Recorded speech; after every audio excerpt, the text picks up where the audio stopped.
Eh bien, le parc zoologique du Bois de Vincennes, qui est situé, comme tout le monde le sait, dans le Bois de Vincennes, a été ouvert au public pour la première fois le 2 juin 1934. C'est à une période à laquelle les gens étaient très attachés aux animaux, peut-être encore plus que maintenant, et il connut dès son ouverture un très grand succès. Il y avait des milliers de visiteurs. Ces animaux étaient présentés pour la première fois d'une manière très différente. Autrefois, on voyait les animaux dans des cages, dans des fosses, derrière des palissades, alors que là, pour la première fois, en France tout au moins, on voyait des animaux qui n'étaient séparés des visiteurs que par des clôtures relativement légères ou par des fossés qui permettaient de les voir évoluer comme les lions, comme les tigres, comme les girafes, comme même aussi les phoques et les otaries. Alors, en somme, les animaux dans le parc zoologique sont dans un refuge, ils sont protégés et nous contribuons de cette manière à la protection de la nature car beaucoup d'espèces qui risquent de disparaître ou qui ont disparu sont chez nous depuis déjà de nombreuses années et certaines espèces en sont à la 3e ou 4e génération. Somme toute, les animaux du parc zoologique sont dans une grande arche de Noé, très diversifiée, autour du grand rocher.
Allez, on envoie.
Et ça fait longtemps que vous êtes ici? Moi, c'est-à-dire, ça fait 25 ans que je suis au zoo. Ça fait 4 ans que je suis à la fourrerie.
soviétique de Sibérie, qui n'a jamais voulu sortir. On a laissé les portes ouvertes tout un après-midi, il n'a jamais rien voulu savoir. Il est sorti qu'une seule fois et il est passé 4 jours sans rentrer. Et depuis, impossible.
sortent tous, les ours? Oui, ils sortent tous. Du moins, on fait un roulement, puisqu'on ne peut pas tous les sortir en même temps. Alors, on fait un roulement sur 2 jours. On en sort une dizaine à peu près en tout. Et puis le reste, on les sort le lendemain. Et quand ils sont dehors, bon, ils sont heureux parce que bon, ils vont se baigner, ils jouent. Ils arrivent à prendre des habitudes justement pour réclamer leur nourriture au public en faisant des gestes. Alors, le public aime ça, alors automatiquement c'est la distribution. Ils sont habitués à rentrer à certaines heures et les ours attendent derrière les trappes pour rentrer le soir et puis pour pouvoir rentrer pour manger surtout. L'histoire de Sophie, c'est qu'elle a été gentille jusqu'à l'âge de 4 ans à peu près. Et puis dès qu'on l'a mise en contact avec un mâle, elle a perdu complètement sa gentillesse envers nous. Et depuis, on n'arrive plus à la caresser. Et on évite surtout de la caresser parce qu'en plus le mâle, ça le rend jaloux et puis il se bagarre avec Sophie.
Moi, après 5 ans des chasseurs alpins, comme je savais pas quoi faire, je suis arrivé ici, que j'ai vu le Grand Rocher.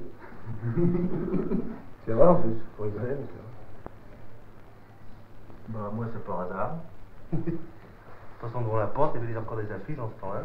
Je suis rentré. Et voilà, ça fait 12 ans que j'y suis. Moi, je suis arrivé, j'étais à la culture, c'est le chauffeur qui m'a fait rentrer ici. Il m'a dit qu'il y avait une place, alors je suis venu, puis j'étais à la culture, ça m'a changé beaucoup. Les principales qui sont restés ici sortent presque tous, enfin disons plus de la moitié de la campagne.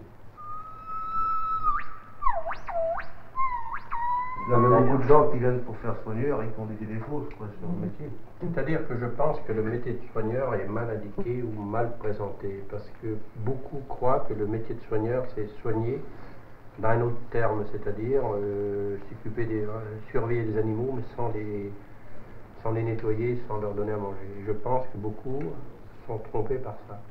Non, parce que quand on reçoit du public et qu'on leur dit qu'on fait partie de l'éducation nationale, du Muséum national d'histoire naturelle, et qu'est-ce que vous faites là-dedans? Bon, on dit nous, on a un but éducatif, c'est tout à fait vrai. Hein.